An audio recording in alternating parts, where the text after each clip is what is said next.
Habib saya itu bukan hanya karena beliau Habib. Oke, karena itu saya senang karena zuriyah Rasulullah. Tapi lebih dari itu karena beliau itu melantaukan syair-syairnya orang-orang sufi dulu. Saya itu punya dokumen banyak, Diwanus Syafi'i, syairnya orang-orang soleh dulu. Itu termasuk yang alhamdulillah dipopulerkan oleh Habib saya. Saya kira banyak orang yang mengidolakan Gus Baha, yang mengakui keilmuannya Gus Baha, bahkan gaya hidupnya juga yang sangat sederhana, tidak glamor, tidak mewah-mewah gitulah, sederhana sekali. Apalagi kalau soal keilmuannya, beliau hafidul Quran ya, bukan hanya itu. Dan kalau melihat sikap beliau yang cium tangan, ya mungkin karena lebih tua atau apa. Cuma yang menarik di sini adalah ketika Gus Baha melihat seseorang itu mesti alasannya adalah sifatnya ilmiah, yaitu kenapa suka kepada Habib Syekh, karena Habib Syekh sering melantunkan kasidah-kasidah atau syair-syair para ulama Sufi, bukan Sufi ya, Sufi. Bahkan dipertegas ya, selain bukan karena Habibnya, artinya sebetulnya nggak masalah dia Habib atau tidak, tetapi karena dari solawat-solawatnya yang dilantunkan oleh Habib Syekh itu terkadang seringkali melantunkan syair-syair para sufi, dan Gus Baha suka itu. Berarti ini urusan selera personal ya, selera pribadi Gus Baha begitu. Ya kalaupun misalnya ada orang lain yang justru ketika melihat Habib Syekh ini dilihatnya dari solawatnya yang katanya ya lal waton diganti menjadi Malaysia Biladi bukan Indonesia Biladi, atau masalah klaim hak cipta, atau mungkin masalah Habib Rizik gurunya NU, Habib Rizik idolanya NU. Oh berarti sebetulnya nggak masalah Habibnya ya, tetapi masalah lirik apa yang disoroti. Kalau Gus Baha menyorotinya itu adalah karena Habib Syekh mempopulerkan syair-syairnya ulama sufi. Sementara yang lain, walaupun bukan hanya masalah Habib Rizik gurunya NU, tapi ada perbedaan paling mendasar ya. Yang pertama, kalau Gus Baha itu ya entah mengisbat atau apa namanya, tetapi kan jelas beliau mengatakan beliau dzurriyyah Rasulullah. Karena kadang-kadang kita agak bingung kalau mau mengatakan ini mengisbat tapi tidak ada bahasa asbatuhnya. Saya mengisbat nggak ada begitunya, cuma mengatakan aja. Ya mungkin cuma bilang aja gitu, tidak menetapkan, tidak mensahihkan, cuma bilang aja. Mungkin sama dengan Hadratus Syekh itu cuma nulis aja As-Sayyid As-Saqqaf, paling begitu aja. Cuma nulis aja, cuma nulis kalau Sayyid itu untuk keturunan Nabi, lalu menulis As-Sayyid gitu aja kepada Habib As-Saqqaf, ya, tidak mengisbat nasab. Mungkin itu ya, artinya ya tidak mengatakan nasabnya sahih juga, nggak bilang hada nasabun sahih, nggak ada begitu. Cuma nulis aja As-Sayyid As-Saqqaf gitu aja. Abdurrahman apa siapa itu? Ya memang begitu aja, nggak ada di situ hada nasabun sahih, nggak ada mengatakan asbat tuh, nggak ada. Begitu juga mungkin Ibnu Hajar Al-Haythami cuma mengatakan hum min alil bait, mereka adalah alul bait. Nasab ini, sanad ini bersambung dari bapak ke bapak sampai ke Rasulullah. Begitu aja, nggak mengatakan nasab ini sahih, nggak ada begitu. Nggak mengatakan asbat tuh guys, nggak ada begitu. Jadi ya benar juga Ibnu Hajar itu nggak mengatakan isbat, memang tidak ada asbat tuh. Kalau misalnya standar mengatakan asbat tuh itu harus ada, mengisbat itu harus ada narasi asbat tuh, ya kayaknya jarang ya ada ulama nasab yang mengisbat nasab. Kayaknya mereka nulis-nulis aja gitu. Apalagi misalnya prinsipnya nggak mau tahu benar apa salah, kan cuma nulis, cuma mengutip.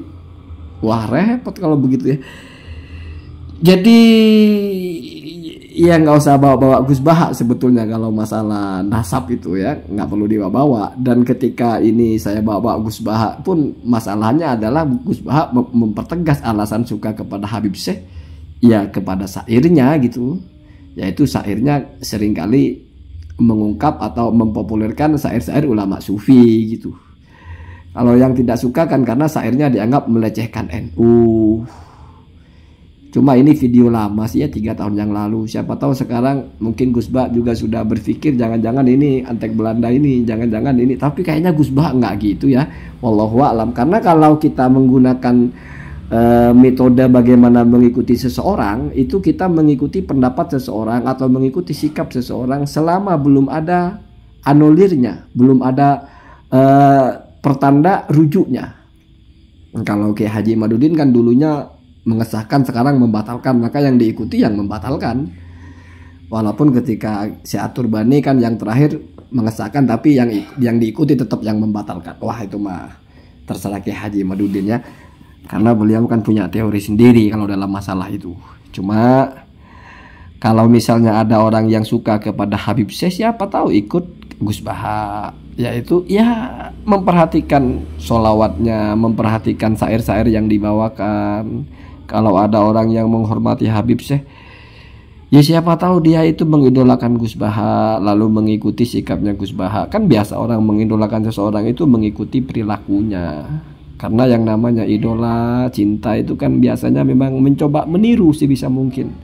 Jangankan kepada ulama, ada orang cinta misalnya kepada band atau rock atau metal atau apa, dia tiru-tiru, rambutnya dicat lah, celananya dibolong-bolongin lah, pakai tato lah, beli kacamatanya, beli aksesorisnya, sebisa mungkin mau niru. Biasa begitu ya.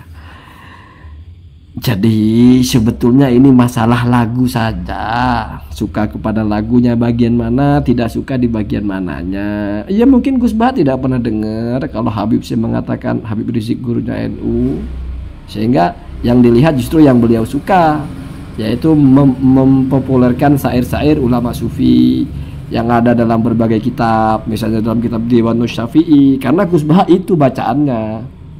Jadi Gus Baha itu bacaannya itu kitab-kitab para ulama, sehingga ketika mendengarkan orang bicara kok dia sebut-sebut syair yang ada di sini, wah bagus kan gitu. Lalu menjelaskan, saya suka kepada Habib Syekh bukan karena Habibnya. Oke lah, itu jelas beliau itu adalah durian Nabi Habib gitu, tetapi selain itu kan begitu kalau kita dengar narasinya ya. Kalau masalah dalam polemik nasab, Gus Baha kan sudah pernah dulu itu ya, orang nggak ada kerjaan katanya. Tetapi kan itu kata Gus Baha. Gus Baha siapa? Ya ulama kan bisa salah, apalagi nggak meneliti, apalagi nggak baca kitab nasab dan sebagainya. Ini sudah begitu ya. Pokoknya kalau sudah narasinya itu tidak membatalkan Ba'alawi, maka kepada kelompok pembatal itu ya mau kiai sepuh lah, sepuh tua bangka, nggak ngerti ilmu, nggak update. Seperti misalnya kan saya baca-baca komentar itu, ketika kiai sepuh Banyuwangi itu, wah ini kiai sepuh kelamaan dijemur aja, nggak ada ilmunya, nggak baca internet, nggak punya handphone, nggak baca WA. Jadi dipikirnya itu kalau kiai nggak baca handphone, nggak baca WA, nggak nyimak YouTube itu nggak tahu kebenaran gitu. Ya kalau dipikirnya kebenaran adalah ada di YouTube, ceramah-ceramahnya Kiai Imaduddin adalah kebenaran, dan Kiai ini nggak nonton YouTube sehingga nggak denger, ya bisa jadi. Saya jadi ingat cerita ada burung ya, burung beo kalau tidak salah. Ini cerita lucu. Burung beo ini tidak menyinggung agama manapun ya. Burung beo ini di satu rumah. Orangnya pergi semua, lagi liburan. Ini kan lagi liburan ya.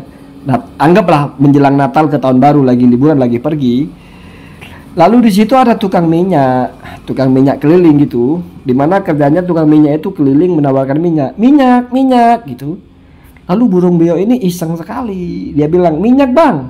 Nah, namanya orang jualan minyak, ada suara dari rumah pesan minyak, ya diantar sama dia. Dilihat rumahnya ditutup, dia pikir wah mungkin nanti mau diambil, dia taruh di depannya. Dia keliling lagi, dia balik ke situ kok belum diambil juga. Dia pikir mungkin besok. Kenapa? Karena kata dia ini kan mau dijual, kalau saya ambil lagi nggak jadi dong belinya.